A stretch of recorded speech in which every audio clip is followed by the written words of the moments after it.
কই ননদের তো 1 মাস হয়ে গেল, আসা দেখি আজ বাসায় যায় কিনা। কেন গো জাতি আপু, কি হলো? বাসায় যাবা না? আজ তো আসা 1 মাস হয়ে গেল। যাবো ভাবি, আর কয়দিন থাকবো, থাকে তারপরে যাবো। কেন আজকে গেলে হয় না? তোমার হাজবেন্ড তো বারবার ফোন দিয়ে বাসায় রাখছে তোমাকে।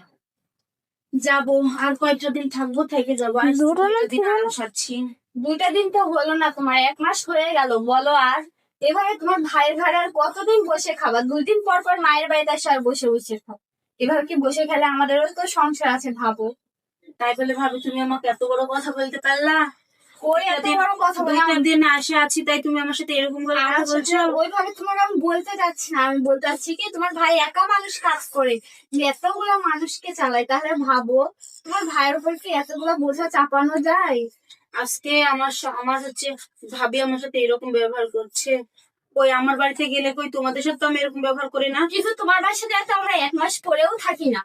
তুমি যাবা, যাই 1 মাস থাকবা, তোমাকে কি মানা করছে নাকি যে তোমার স্বামী যে 2 টাকার ইনকাম করে, ওই ইনকামে আমরা আবার 1 মাস যাই থাকবো? কিভাবে আশা করলাম? এর জন্যই তো বলে যে শ্বশুর বাড়িতে যদি কপাল খারাপ হয়, তো বাপের বাড়িতে এসেও ঠাঁই পাওয়া যায় না। আজকে যদি আমার স্বামীটা ভালো হতো, ভালোভাবে ইনকাম করতো, তোমার বাড়িতে এসে আমাকে এভাবে পড়ে থাকা লাগতো না। তুমি আজকে যাবা? 2 দিন পর পর আসা লাগতো না।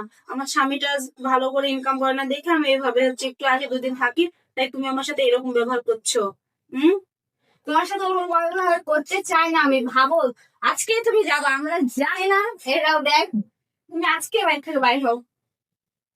থাকবো না, চলে যাচ্ছি। কপাল খারাপ হলে সব জায়গায় হয়। যাও, আবার এসে 1 মাস